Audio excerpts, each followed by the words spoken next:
So usually we need 2 full days to get all the concept and understanding of prolonged exposure therapy, but I will do the best to do it in 2 hours, because what is beautiful in PE, it's very parsimonious, it's very tight and not too many elements, so it's really easy to apply. And if it's simple and work, that's a good sign, you know. Sometimes you have things that are extremely complicated, so many moving parts, but here it's something very straightforward, and it's really, really work if you do it right. And it's not an easy therapy to do. It's really, patients share with you the most painful, difficult, shameful sometimes, you know, and we'll talk guilt shame later. And they have to trust you to be non-judgmental if it involves shame and guilt, but they need to be able to trust you that you can hold this trauma without falling apart with them. So it's a very heavy lifting therapy. I call it psychoanalysis on steroid. How many people here are like no CBT, like psychodynamic, psychoanalytic, like in their training? So most of you are CBT, like all the others are therapists. Here are CBT or EMDR, can you, or, okay. Because I'm going to use some terms that coming from psychoanalysis, and if you don't understand or you wanna, please let me slow down, and I will try to give you some more concrete examples.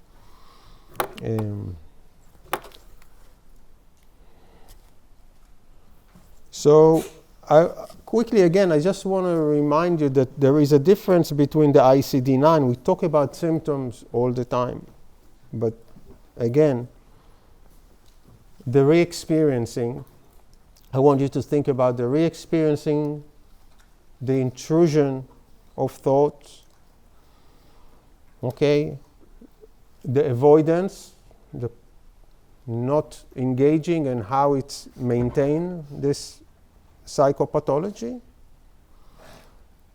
the depressive symptom, the guilt and shame, and we talk about the other mechanism, the anhedonia, not able to enjoy anything, and then the hypervigilance, startle, you know, again, this overgeneralization of fear. And again, you're going to get those slides, but so many different system works, and what is shown in PE, we'll talk about it, it's really, I don't know if that's work, the laser. Yeah, it does. So it's really work well. You know, we're going to create a new memory that's going to be kind of resolving those symptoms. We're going to take people out. That all of the cue is not going to make them so nervous, so out of control. It's going to even solve that issue. Sometimes without medication or combination, you can start to feel that you can do stuff and feel positive and not so depressed, because you resolve a lot of stuff. You're not avoiding anymore because we force you to stop avoiding.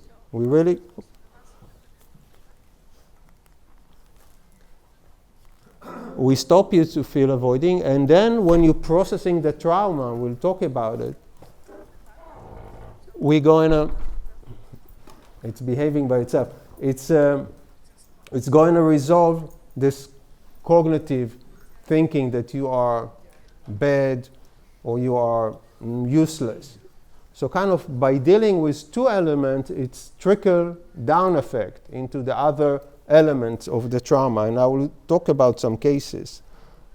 So this is a busy, but in the US there is what's called the National Academy of Science, Engineering, and Medicine. And they look at all the therapy, medication. They did a comprehensive review and decided that the only best treatment is trauma-focused psychotherapy for PTSD, much better than medication alone. And medication alone has only like 30% remission if you do mono pharmacotherapy. Again, psychotherapy, 50%. We still have we have more way to go in resolving that. And there's many reasons that it's stuck in 50%. Sometimes we're not doing all the therapy because we avoid, and sometimes the patient don't want to do the therapy because it's hard. But there's some people that need different kind of treatment. They cannot access the memory.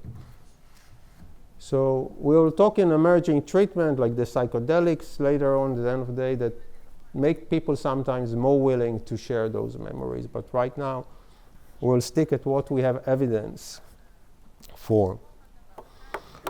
So the American did not invent exposure therapy.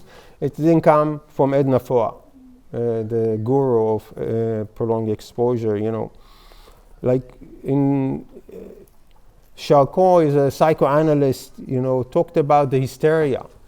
People were unable, people came to the clinic have physiological inability to move part of the body. And Genet said that hysteria results from inability to integrate the traumatic memory into autobiographical memory. I said it yesterday, but I'm not the one that said it. It's coming from very long psychoanalytic tradition that you are not processing the cycle. You don't have a story.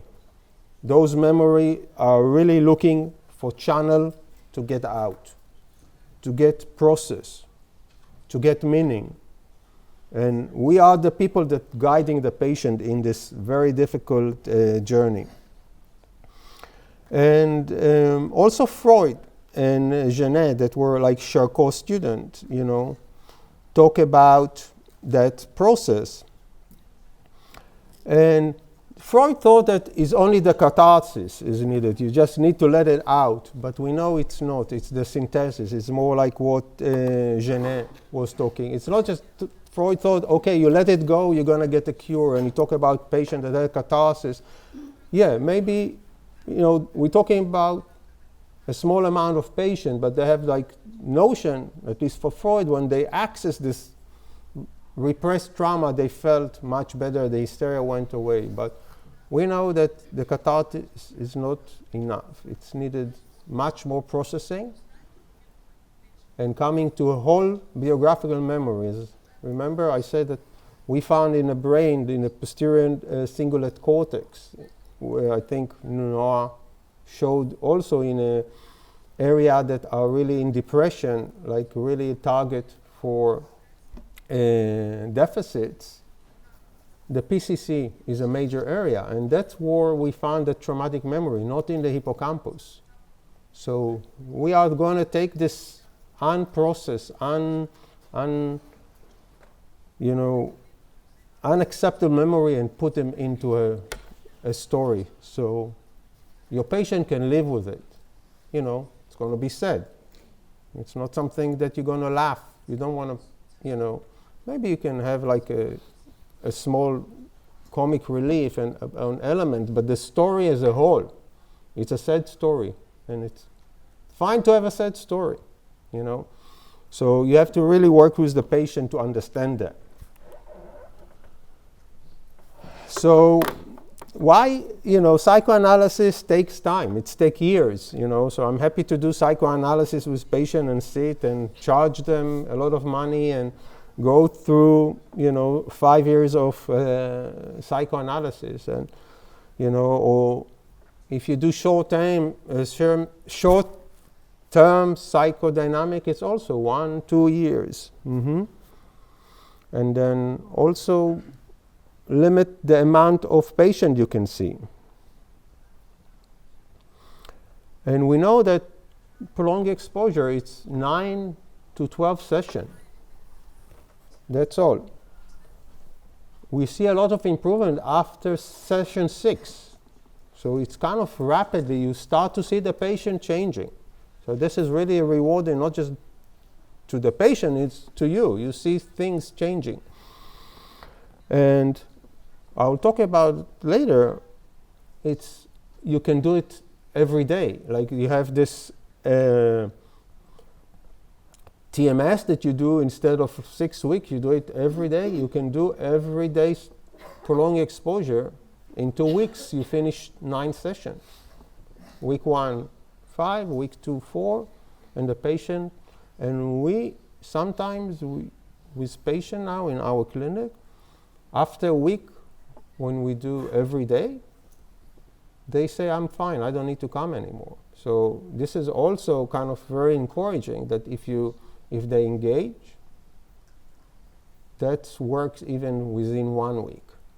We're not curing everything. We're not going to make someone work, find them job, but the trauma, the nightmares, the intrusion, the avoidance, at least they're going out. And then you can switch to 1 a week, more supportive elements, help them to reintegrate and think about the bigger concept. But here we are focusing on the fear, tremendous fear of the memory, inability to make a story, inability to go out and do stuff. So you targeting a whole set of symptoms that can change.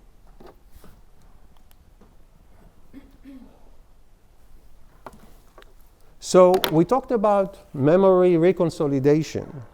And this is very important because that's what creates the change, you know. Every time that we bring the memory into consciousness, it's unstable. Biologically, it's unstable. People show that you can give propranolol, let's say, that work in mice, but not very useful in human, and you block the reconsolidation because it's unstable. What does mean blocking is a memory, people that, let's say, took propranolol, their emotional encoding of the memory was not encoded again. So they have less like distress when they took the propranolol after you brought the memory to a labeled state. But we know that it doesn't change the contact and it doesn't make it a story. It just makes this memory a little bit less painful. And we don't need medication. In PE, your words, your relationship with the patient is the vehicle to change. That's what changed the memory. No medication involved. Okay? So kind of, we don't know exactly how long the memory is labeled state, but some research show that it's at least 10 minutes long, that the memory is easily changed in human, but not 6 hours. So if you do like the processing 6 hours after you brought the said memory, it's not going to work. But in a session, patient talk about it and then you process it, you're changing the memory with the patient.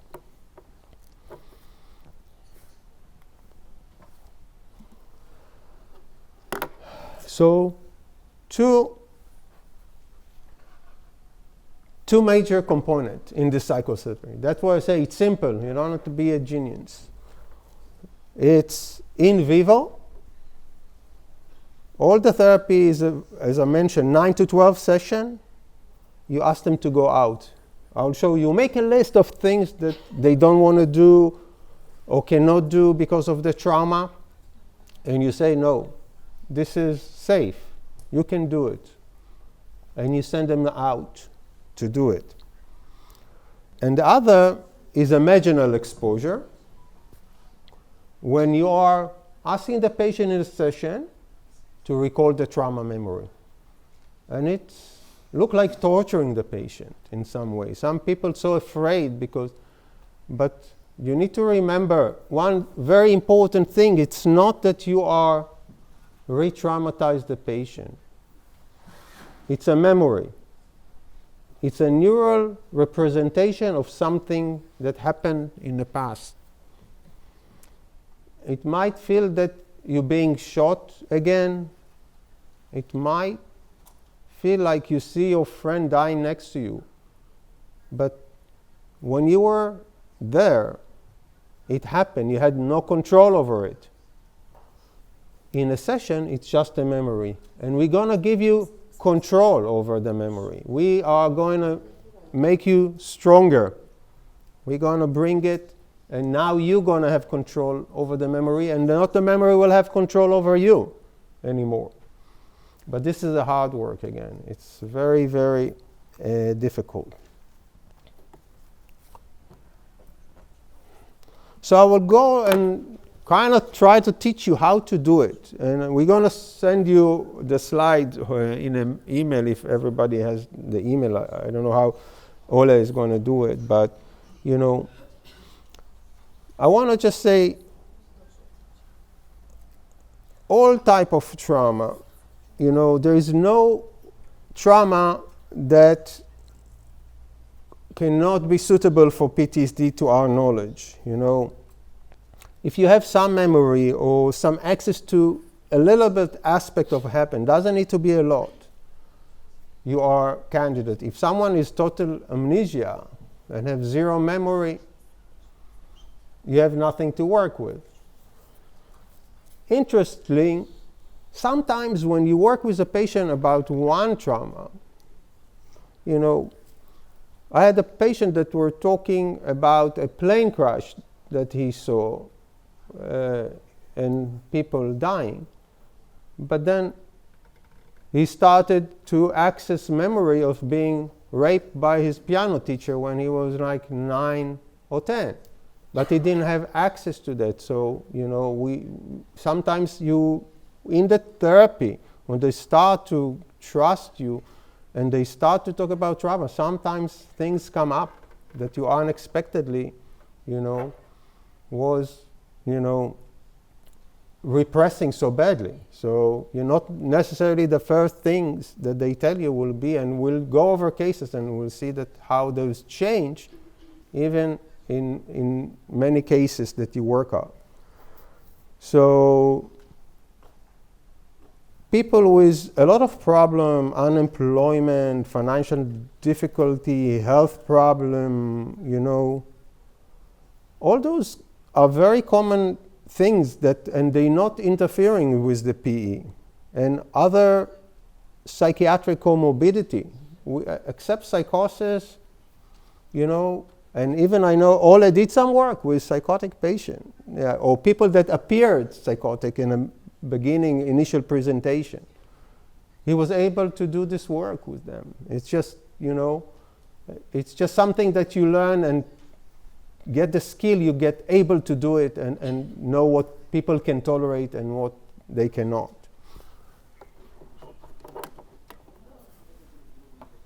And the therapeutic alliance, you heard that probably in many training, that the patient, I said already, needs to trust you, that you are not gonna, you know, make them, oh, whoa, this is awful, and you're gonna, or make a judgmental call, or you're gonna start and, you know, to get a panic attack with them. I cried once, I had tears when I was walking, and I said, okay, the story is sad. Don't worry, I'm okay. It's just to show you that this is a really sad story, and then they understand that it's sad. You are making them realize that universally, sometimes they think that people don't understand them because they weren't in the military. I was in the military for 10 years, but, you know, they think that you are female, you know, what do you know about war? Just showing that you are okay, you can understand them, and you can handle it. You just say, I can handle it, don't worry. It's just a sad story. So I'll go into this kind of techniques, and that you're going to get the slide that will help you then to read it and think through the process of how to do it. And I think the most interesting part will be when we talk about how to do the imaginal exposure. So what I want to sure that I'm synchronized. So you need to take time, 3 sessions, even more, depends on your style. It's like you do a pre-op. You need to get the history of the patient. You get, really like develop mental history. From where they started, object relation, how the relationship with the parents, how they were in school, because people start to form belief about themselves, what is called in Bowlby, the psychoanalyst, was talking about internal working models, correct? He's like what you think about yourself, the world, the others, based on your interaction with your parents and others. Beck, that was psychoanalyst and invented the CBT, also talked about something similar. He said, maladaptive cognition, like you're thinking in a certain way. So, through the childhood and how one goes through this journey is really important. Dating, in high school, started to have, object relationship with people outside the family. And because we're talking about soldiers, I do like what is called the soldier path. Like, from the day they started the military. Most of you do not serve in the military, I assume. So be curious. They are kind of teaching you about something. They feel empowered in this. Suddenly, they have the power in the session. They are telling you, what is the military about, what is, and ask. It's very interactive process. It's not you lecturing to them in this, because sometimes pure CBT is like a lecture too much for the patient, and they just don't get it. When you are letting them lead it, so they tell you, basic training, how was it to get away from home suddenly, being connected from kids and family, what does it mean to them? And, for me, it's always like, what is the first day, you suddenly like in the front line, what gone through your mind, I remember like the first time that I was suddenly in a combat, you from home, life, so you do training, but it's training, and suddenly you are in the front line. You can die, people firing on you, bombs, shit is scary, well, and then you have to say, wow, don't take it as like, I went to a restaurant, order a wine. Be curious. It's the whole life is around that process, that what happened to them in the military. Like, it's just for me, it's just, I remember that day, and then, and then things come to routine, shelling, patrol, but the shock of coming and all your life changing in 1 second, when you think you might die tomorrow or an hour from now. And we tend to just, how are you, tell me. But then suddenly they are aware that they are normalizing things that shouldn't be normalized. They need to take it into account that they are kind of a hero, in some ways, and then it's building the trust that you're interested in them. You really want to know what they've gone through, because nobody has ever asked them those questions.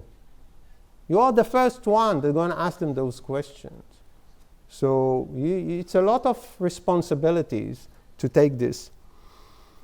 So for those that are, have some training in psychodynamic psychotherapy, I start to write down some defense mechanism about, things that how they act when they have those. So some people have denial of fear. you can't be unaware and not afraid. This is kind of a very, very bad, you should let the fear not overwhelm you, but you're not going to be a good soldier if you cannot have some level of fear. That you think that there is an omnipotent control, that you control everything. I treated the general, I'll talk about the case, he thought that he controls everything. He's a general, he has troops, he is a big man. No, it's just a very childish, primitive understanding that you can control war. You can't control war, nobody can control war. But they have this conceptualization. You have weapon, sometimes you really feel. And so I start to see how they really conceptualize that, and especially people also don't in rape. So a lot of the anger goes inward, and not and toward the self instead of the perpetrator or the people that did wrong. And even in the war, I had some soldiers that didn't engage with anger toward things that they experienced because they never processed it. Just were numb, going numb. Don't want to feel anything, not anger. So that's also not good, And I will show how this repression of anger can explode, and then you kill someone with no reason, because suddenly all the anger come out. You take someone and shoot him in the head because all the anger came in a second out, discharge. So we talk about taking the time. This is the time that you understand, because that's the material. That's the goal that will let you process the trauma when they give you the trauma. Because now you have some back kind of information about how they function in life, how they interacted with other people, and start to believe about themselves and how they see themselves. So now I go a bit to technicality, and then we go into more live material. So hopefully not too boring, not fall asleep, please. So you need to educate about this treatment. You have to educate the patient about what they're going to go through. After you collected the information, you feel they are a good candidate for this kind of therapy, and you feel that you have the rapport.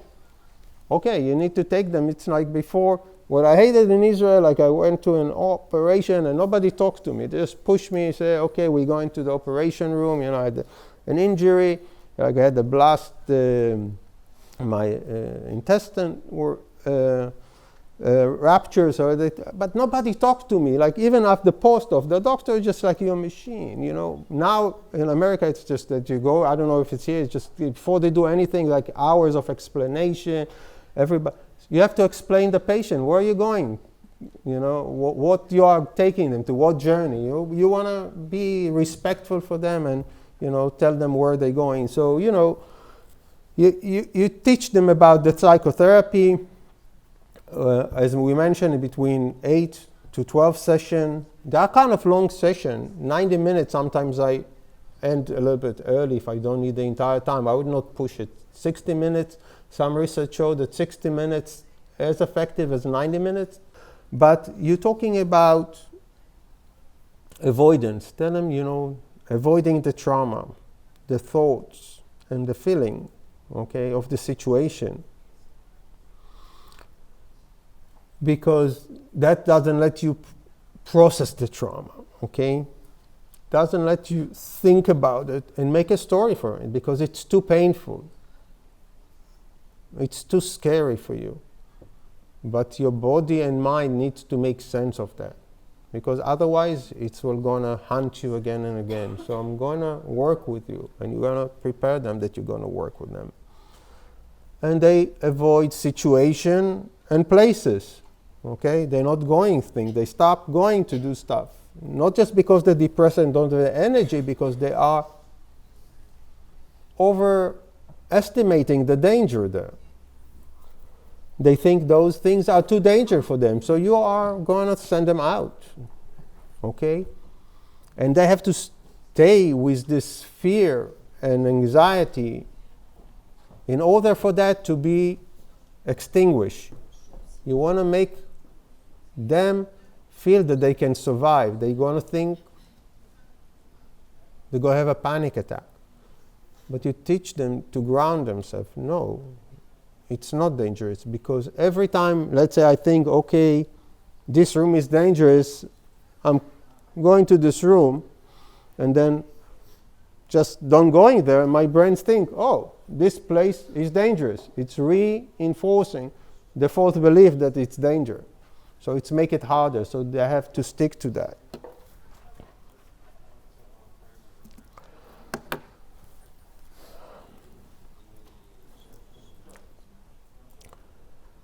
And you're going to work with them on the maladaptive disorder, what is like in CBT, those false belief and the internal working model that they build about themselves, because you already know why they think. Because if your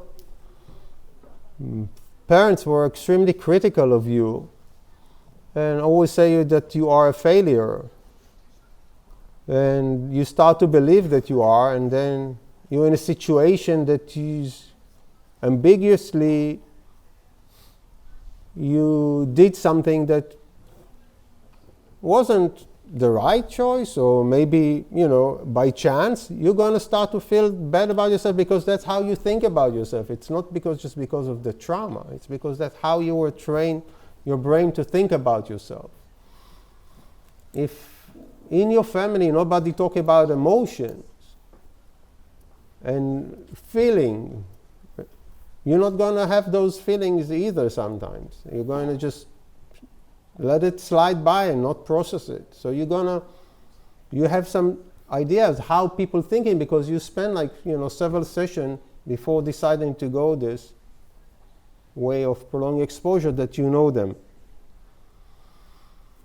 There is a lot of what is confusion about complex. Have you heard about complex PTSD?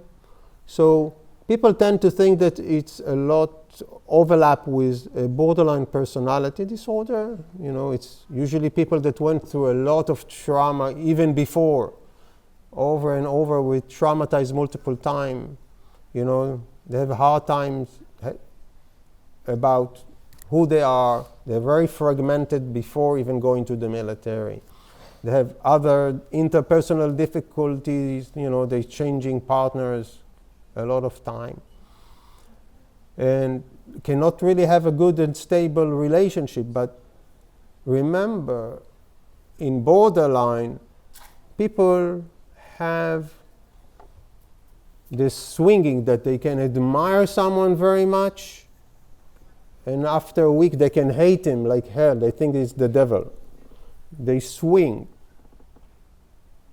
In complex PTSD, there is no switching. It's always the fear of the object, the fear from, that this person will hurt you, or this person you cannot trust. It's never that it's going. So don't get, don't overdiagnose. I realize that a lot of trainees overdiagnose complex PTSD as borderline. And just be careful, because it's totally different way that you interact with the world other than PTSD. When it's there, it's all, fear and worries. So it helps you to differentiate, because borderline is a very difficult patient to treat. We know that they hate us sometimes. They feel that we can save them. It's really, really hard work on them.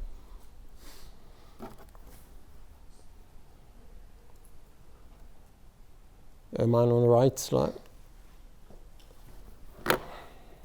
Oh. So this education is like what is called session 1, that you are giving them the kind of the overall education about it. And in session 2, in the PE, we are going into this territory that we are teaching them about the in vivo, the going out there and fighting the avoidance behavior. Okay, and this is very simple. You're going to create what is called subjective units of distress, because you want to know how stressful each situation for them and give it a number so they can see that they change. So you spend, again, a little bit trauma, again, educating about how this avoidance, again, interfere with their life. But again, don't lecture them, you know. Ask them to tell you about those situations and how the trauma changed, you know, the way that they are interacting with the world. You know, don't go and say, okay, I need you to give you a list. You know, have a conversation with the patient, okay? And how they kind of go into a situation and they say, okay, you know, I cannot really go to this mall. I feel that someone gonna explode, you know, because when I was kind of in a very, that's more common in Israel, that you go to a mall and someone with a vest full of explosion will go and explode in the middle of the, you know, a terrorist will come and explode. But people can definitely talk about, you know, not feeling safe, sitting with the back to the door because someone will come and surprise them. So they're always on guard. And, you know, how that makes them so anxious and freaking out. Let them share those, you know, it's always conversation. Patients sharing with you, they feel engaged. They feel that you are listening.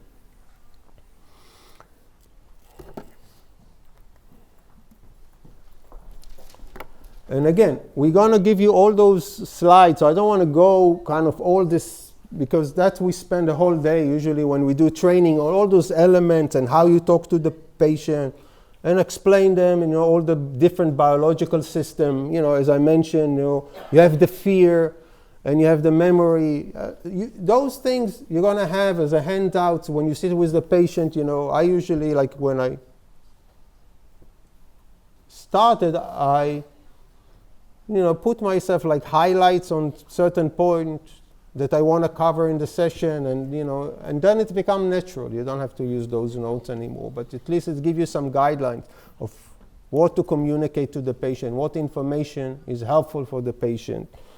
So again, we talked about, you already probably heard it from me so many times, so you already don't need the paper, you already can talk about those biological systems. And the feeling of helplessness and despair is very, very strong. The feeling that you're out of control. This is one of the strongest feelings that people have hard time to access, because nobody want to feel helpless. This is the worst feeling, that you have zero control of your environment. And we know. I heard a very interesting story from a prisoner of war about resilience, because he was tortured every day between, he said, he doesn't remember the time, but it was kind of after lunch. They took him and tortured him. And he felt extremely miserable, hopeless. No control. But then he say, I then realized I have nothing that I can do about it. No matter what I'll do, I have zero control of it. But I have 23 hours of the day that I'm in my cell, and I can do whatever I want to do. So why I am so obsessed with this 1 hour a day that I have zero control over? He reshifted his mind to, I'm going to exercise, I'm going to think, I'm going to do stuff in this 23 other hours that it's totally my control. And it made him he said, I didn't care anymore what they're doing to my body, because I knew I have zero control of it. Zero. So being out of control is the worst feeling that one can experience. So we want to give at least back the control for the patient on those aspects of their life that they have control over. And again, I don't want to go through this, shopping list about every stuff, because you're going to all fall asleep. So again, we're going to email you. The depression can come from, people that are prolonged stress. We talk about atrophy and how the bodies just get exhausted and then shut down.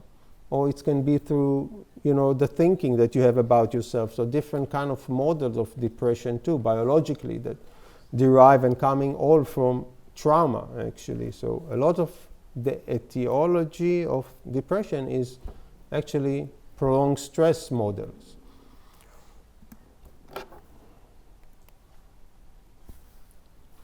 So what we're going to do with the patient is to fight. It's fighting the overgeneralization of fear and stop them avoid things that are safe. Okay? And that is done by systematically exposing yourself. You don't need to have a psychotherapy about it. This is something that the patient needs to do by themselves. If there are sometimes on a unit, like we sometimes have like a 3 months unit for PTSD, so they stay there. So then sometimes, some staff will go out with them and help them to do it because they are there. But in a private practice or in an outpatient, it's the patient responsibility and we need them to do that. But if they avoid, as I mentioned, it's making the fear grow back again to zero if you're not consistent with it. That's something that they really need to do consistently. And they need to, it's just, I have a patient that, allow me to film it, but it's English. But he say, one day it's just gone, it's just amazing. I was able to go to the gym. I was able to exercise. And he had like panic attack when he was supposed to, as a soldier, he really wants to give lectures to other, student and in university, and he had a panic attack. He couldn't speak. But slowly, eventually he was able to do it. And it's kind of, for him, it was just a miracle. And he hated to come to therapy. He says, sometimes I will drive and say, why I'm doing it? And then, but I'm here. And he was committed. And being committed is very important. So what I mentioned is the subjective units of distress. You want to have anchors. You want to have numbers so patient can compare themselves. So you have 100. Distress is when you are, what happened to you, the trauma. You have zero control. Let's say it's 100. 0, it's when you are relaxed. You have no worries, for me, it's like walking on the beach. Patient will say, what is 0? Maybe 50 for me, it's giving a talk to an audience. So I get nervous, anxious, but I do it. Something that it's okay. So you want to bring your distress after treatment to around 50, that, it's going to be still difficult. And, maybe 75 will be for me, having a fight, a very bad fight with my wife. I don't know. It's very distressing. I don't like it. I don't know. I get overwhelmed by that and I always lose. So that's the situation. So when you go with the patient,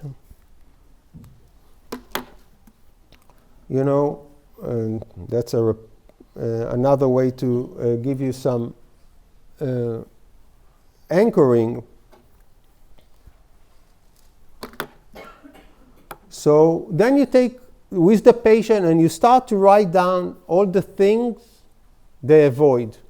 Okay, you ask them, okay, what are the things that you're done with the trauma, because of the trauma, you're not longer doing them, you're avoiding them.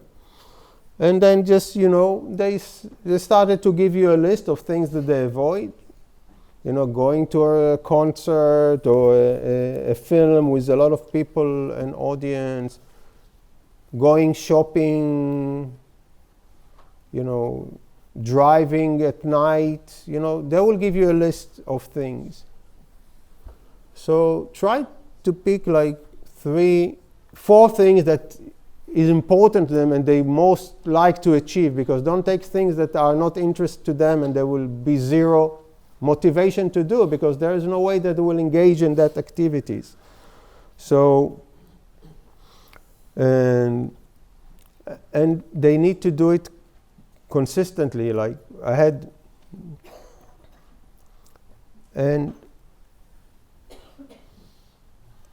this guy that always had inability to sit in a place and be relaxed, because he had like in the US had a huge, in Saudi Arabia probably in the late 90s, a truck that exploded and destroyed the buildings, and people died there in big scores.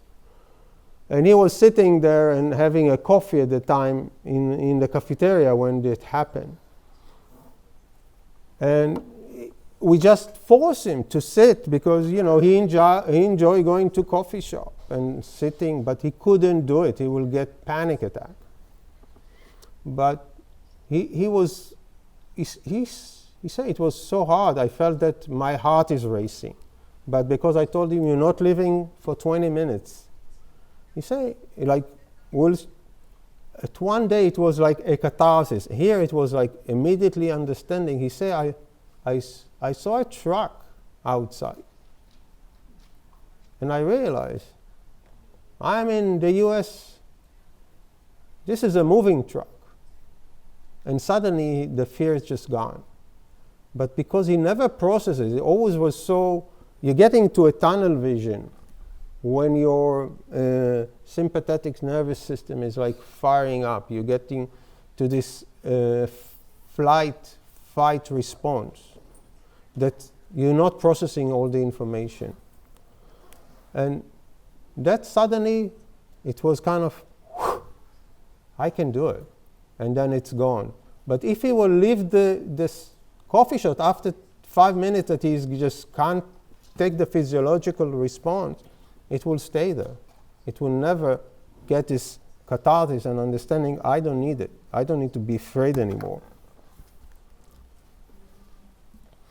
So, again, we're going to give you this laundry list. I don't want to go over all those technicalities, this is kind of in vivo that typically people avoid.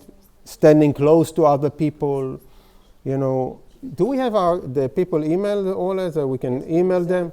Yeah, so I don't want to go in this. I want to give you the nice, interesting material about the patient in a few minutes. But just giving some, this is kind of what common people are avoiding, walking down the street when you are like raped in some places, being alone at home.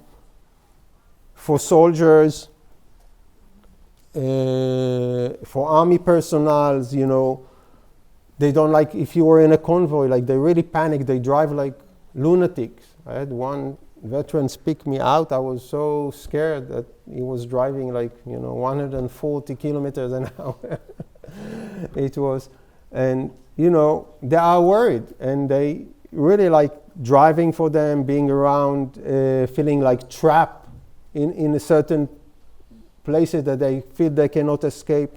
Some people that had IED, so you're gonna get those, so give you some flavor of what's going on. So what you do is just put them down on a list for them. You're gonna write it either on a piece of paper, and then you write what there was the initial level of distress, so you can work with them every time that they go home and you tell them, you're going to do number 1 to 5. You check everything that you think and they think will be worthwhile for them. As I mentioned, they have to have a motivation to do it, because if they have zero motivation, they're not going to do it. So you have to find those things that they really, really, want to gain and they lost. So what happened is that they go, and this is, again, it's funny because what I'm talking for like the last 20 minutes, it's take 5 minutes of the session. And it's the small part of the session. So they get this table that you can make by yourself. And let's say this was goal. Let's say I'm just making up. So let's say it's going, it will be driving in heavy traffic in the rush hour. And then you go say, okay, you have to do it every day. Okay, you can't avoid it. You're not taking the bus anymore. You're then taking Uber, you're driving. I'm just making. And then every day they start and say how much they felt anxiety before, give it a number.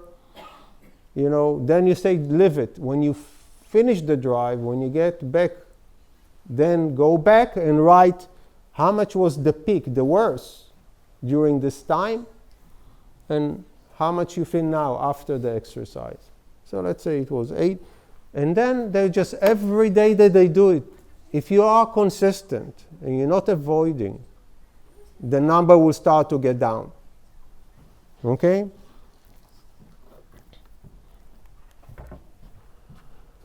So all this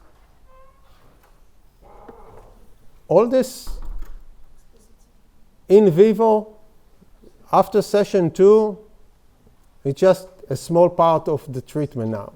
It's when the patient come to the session, you are just asking them, okay, how was it? Did you do it? And if you didn't do it, encourage them to do it. And if they done it, and then the list after a few days, you're going to see that the number is going down. But here, from sessions 3 and onward, except spending like 5-10 minutes about the in vivo, you are working with the patient with their traumatic memory. Okay? And what you're doing is you revisiting the trauma memory. Okay? And you ask the patient to visualize and try to feel the emotions, okay, that are connected to this traumatic event. And they're gonna talk about it loud. It's not a conversation between you and the patient. You are listening. You are listening to the patient and trying to make sense. I have a pad, I write to myself all the time what's going on. My idea is about why patients see things in a certain way or feel a certain way based on all those case formulation that we have done before.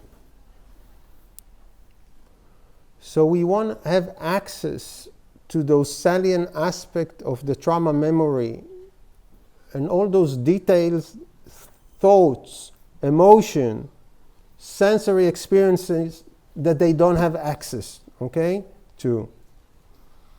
We want them to be engaged with the trauma and create a narrative with them to move forward.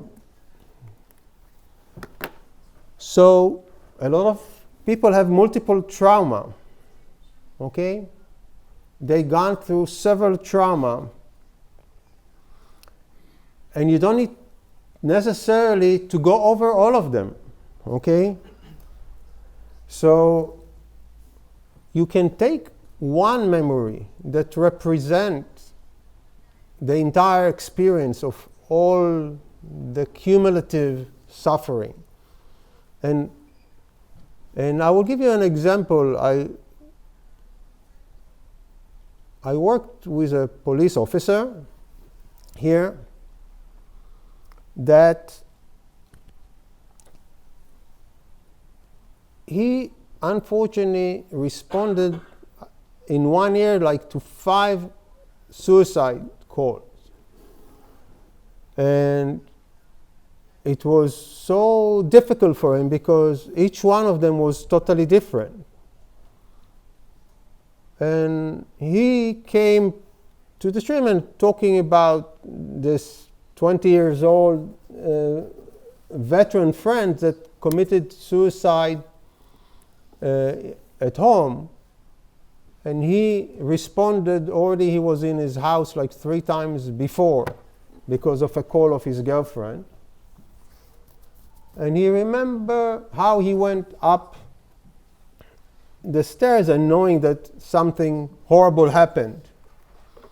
But he also had, when I did like his service, I remember like the path that people go through this war. For him it was this 1 year of horrible experiences. He say, okay, the first time was that I went to a school and there was like this 12 years old that hanged herself on the swing, and that was horrible. And there was another one that he came to a father that overdosed with pills, and he was like resuscitating him, and the father was vomiting all the time while he was resuscitating, and the son was like, I don't know, 14, like screaming next to him. And so I'm not going to do like all those stories. So I stayed with the story of what he brought going to this friend veteran's house when he going. Although for me, subjectively, like thinking about the girls, because I have 2 daughters, that was much more traumatic for me, but I'm not the patient here. But when he was think about him going up the stairs, in his mind, when he think it's a suicide, all the other memories are being shut and light. In his mind, when he goes and he anticipating, his mind also recalling the girls on the swing. So I didn't just process, and him like, recitating, and the father vomiting and vomiting. He had, we said, when you walk up the stairs, it wasn't the memory. It's all the memory that works. So I just integrated those to that one story because they are interconnected. In the military, and I'll talk later, there is a lot of elements that happens over time, and there will be like disconnected story that we can connect, and I'll talk about it later too. But you don't have to do like the prolonged exposure because you're going over and over the same memory so many times in a session, and I will talk about the technique. You don't have to go over all of them, as long as you have the information on what happened when you collected. We're talking about the life story of a person. You want to get everything. And if they didn't tell you everything, like this person that suddenly, when they talked about the plane crash, started to talk about, new memory comes of being raped multiple times by the piano teacher. You get new information, and then you can reassess where you're going.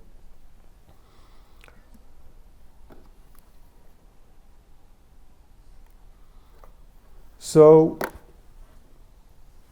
you need to process. This is the end.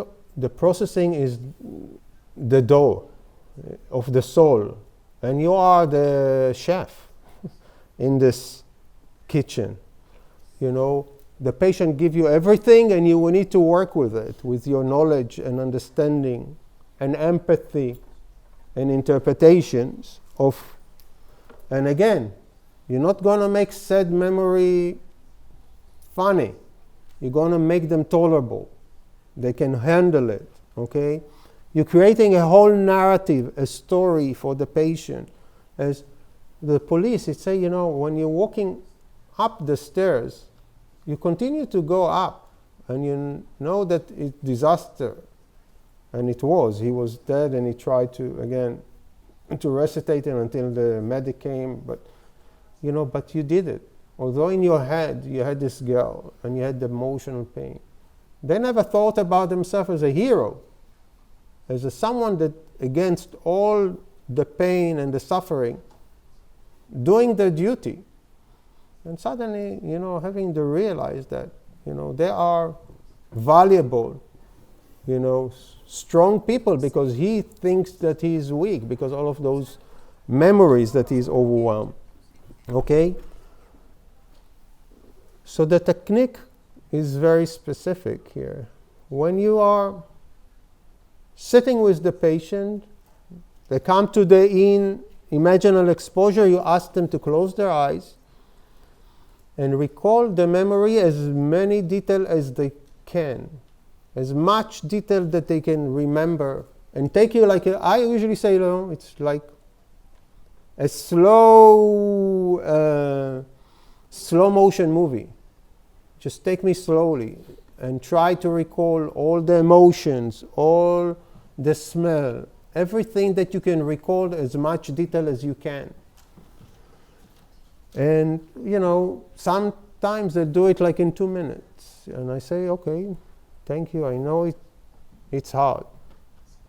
Let's do it again. Okay? And they go again. And maybe the first time, I'm not saying anything, I just feel grateful that they're able to share it with me. I'm not start to poking, like, in places I feel, that probably he was shitting in his pants from fear. I don't interfere. I'm not, or he sees something horrible and, feel disgust, but not talking about, I'm not bringing those emotions yet.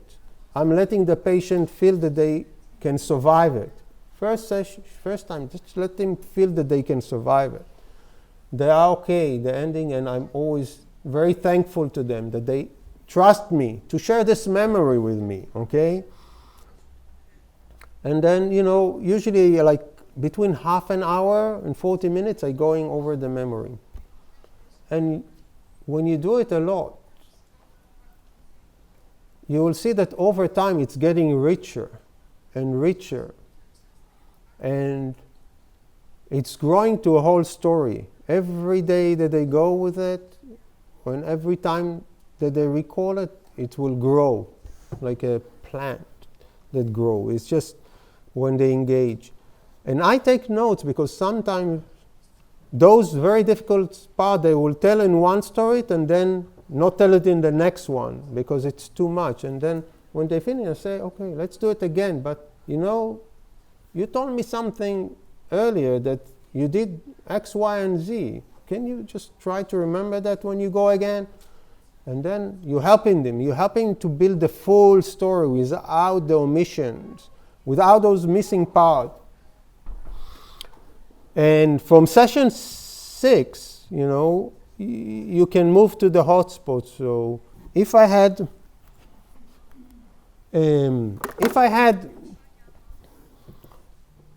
like someone that had a very bad military experience and they had like being shot and people died that day, sometimes I start in the morning. When you came up, you dressed up, you prepared to go to that mission.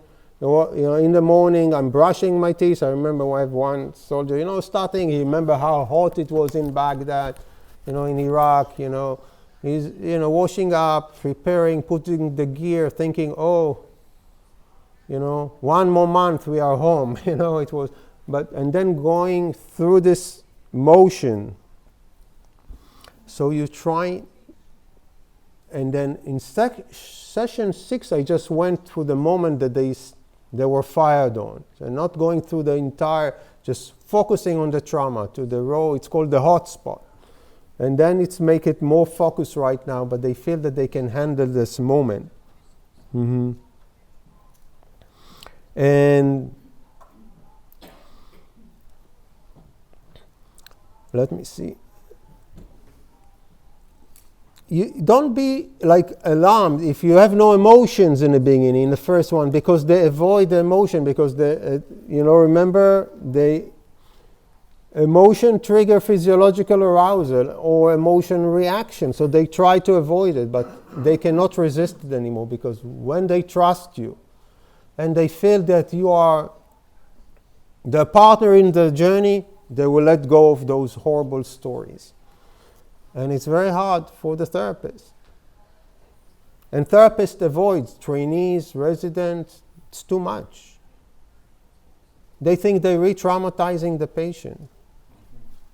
And they really don't want to go there. So a lot of supervision in the beginning, a lot of supervision, working with your supervisor, processing. If you're not under supervision, you have a group supervision, talk to each other, because people say, you see, you were freaking out there, you didn't go there.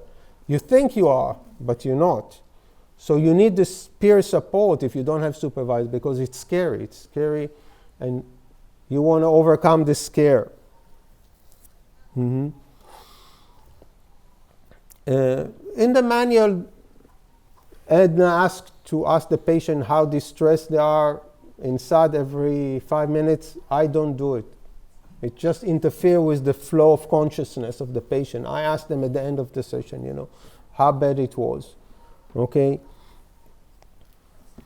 And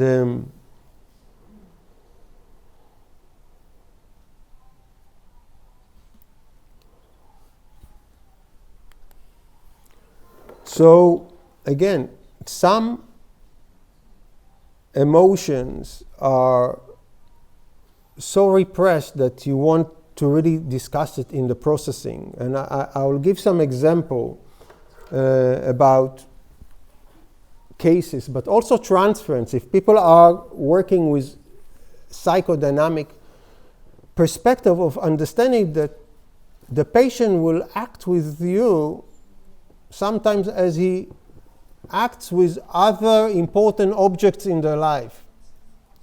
Either his commander, his mother, a lot of patients in the army say, yes, sir, no, sir. And I say, I'm not your commander. No, sir, yes, sir, here. But because then you know that he's thinking that he needs to do whatever I ask him to do because I'm his commander. And you need to really realize that, let them know, we are not in the military. I'm not sir, no, sir. I have a patient, because I mentioned transference, how transference can be important. She was a soldier that killed, another Iraqi civilian, but why someone will do something like that? If I didn't work with her to understand her life story. So her father was very violent toward her mother, not toward her. She said he never hurt her. But she saw that, mother was like beating, but then the mother will take, a tea and sit next to her and turn the TV and say nothing. Never talked about it. Tell her, this is bad. Don't worry, I'm here. Never. There was no discussion about emotion. So talking about things seems to terrify them, especially very bad things. She went and was in Iraq. And the first time she was really scared because, she felt that, she can die, but nothing happened. And the first time that she was deployed, she really hardly knew how to shoot a gun. But what happened is that when they came back to the US, her boyfriend say, I want to marry you. And she said, what? I'm 19. Well, you lost your mind. And he was very offended and asked to move to another unit. And then he was deployed and killed. But there was a lot of guilt about, Of course, this is unreasonable guilt. Who wants to? Maybe it's common to get no more. She didn't want to get married in 18. His death is not her fault, but she never processed it. She was then went to Iraq herself. And she said the second time she was numb, maybe depressed, but she didn't feel any fear anymore. And there was one day that there was an explosion and the car behind her turned over with 3 soldiers in it, burning, screaming. They cannot open the door because the car on fire, the door, they cannot get closer. And they helplessly looking about what happened, and then they went back to the base, not processing it, nothing. And a few days later, they going and they thinking, she and the people in the vehicle thinking there's a bomb, and they stop and they see a person like Iraqi with a cell phone, but maybe calling his wife, but he think, oh, he's gonna call the number that gonna make it explode. So they running, and she said, I don't remember except that my commander say, stop, he is dead. And when we did the prolonged exposure, we started like again slowly how she was ready to go. And then when she went to this, she had this total amnesia of the entire process. She said, we ran up and then she sat and was quiet, no single word. She didn't say a word. It was like quiet. And because psychodynamic, I learned to stay with the silence. And I stay 1 minute.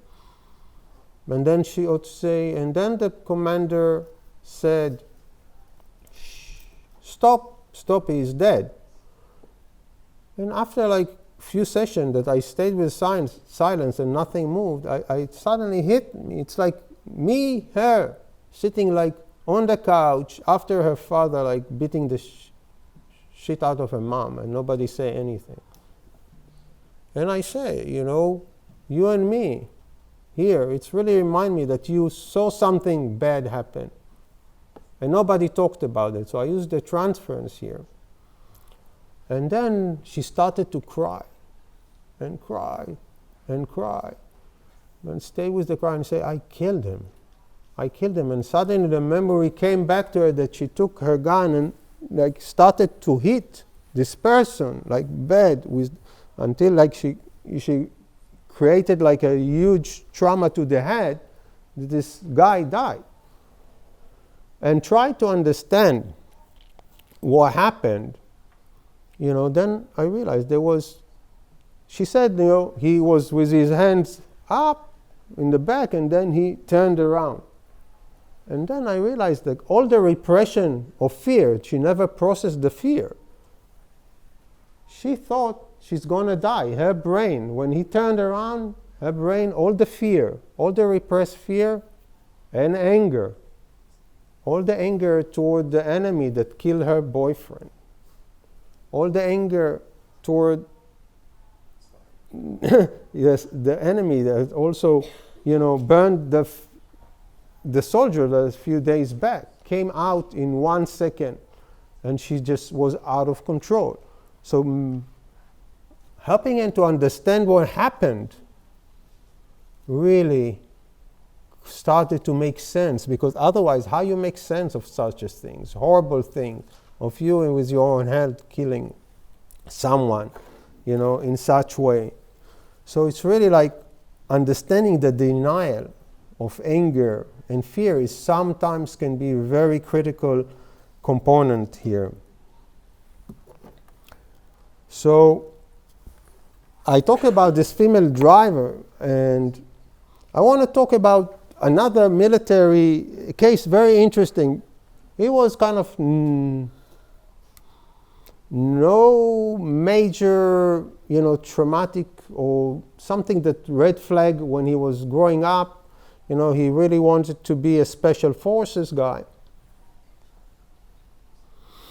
And he come to the clinic and tell me, doctor, I have nightmares all the time.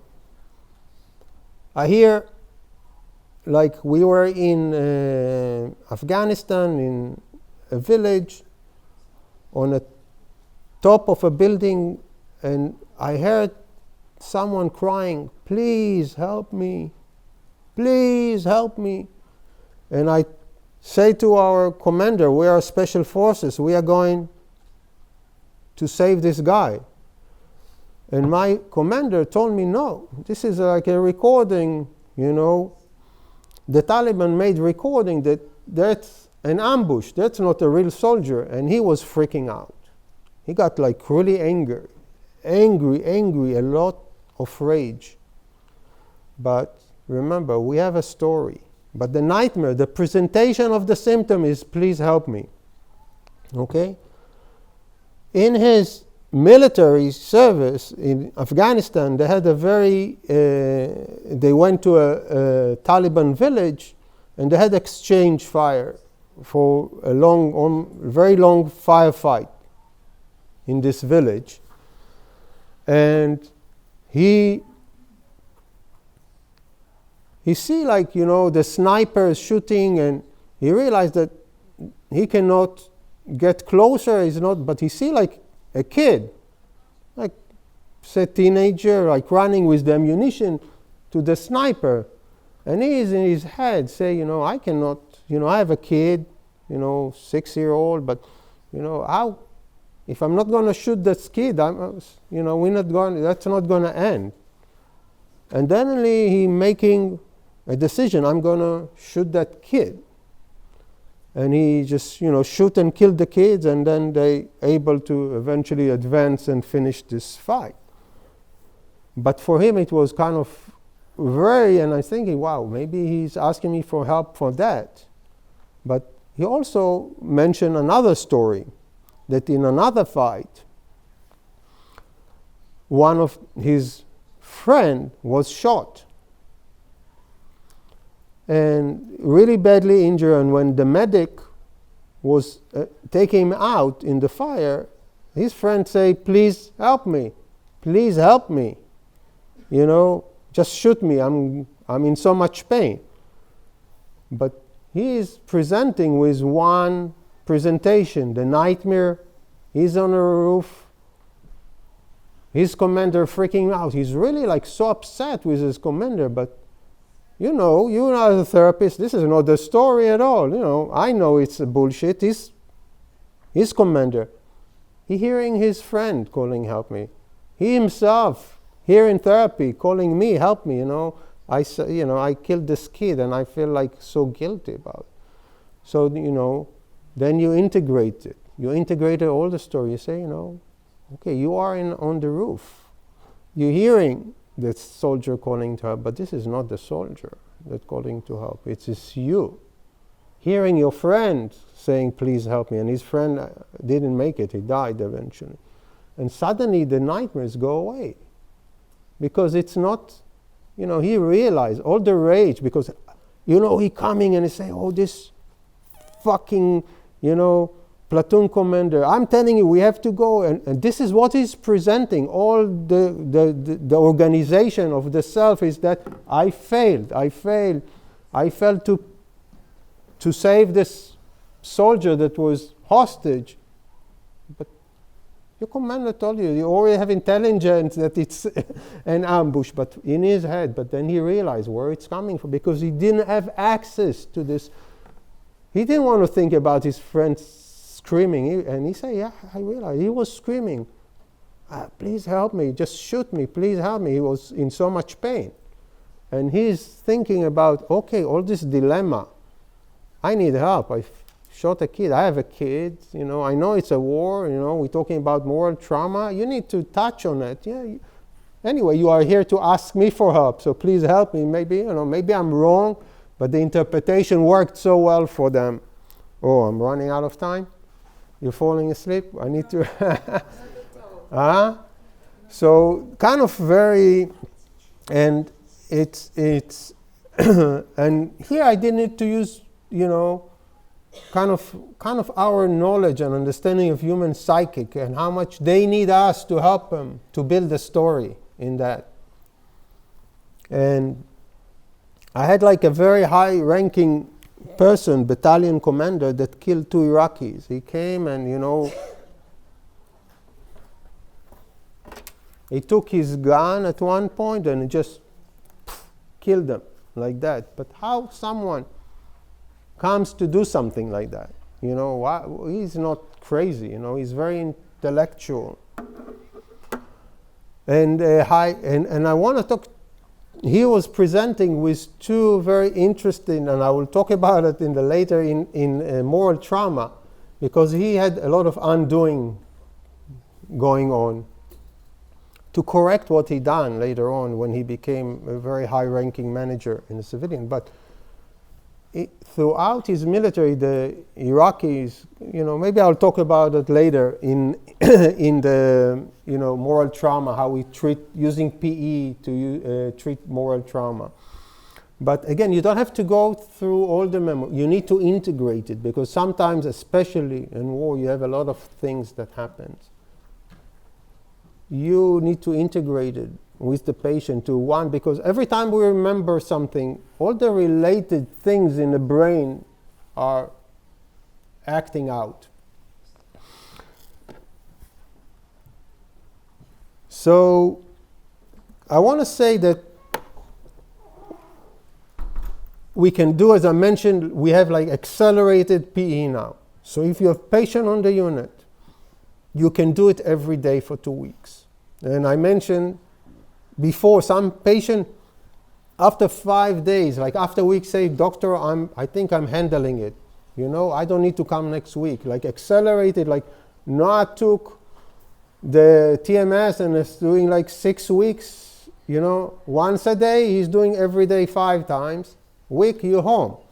Patient don't disappear. For therapist point of view, nothing happens except the trauma, because every day you're going there. So it's not that something happened in a week between sessions. Almost nothing happened, because the memory is there every day.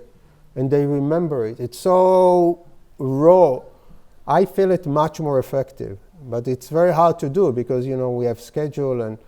But if you can do it accelerated, it's much more meaningful to the patient, because they have nothing else to deal with that week. They know that it's just that they are dealing with.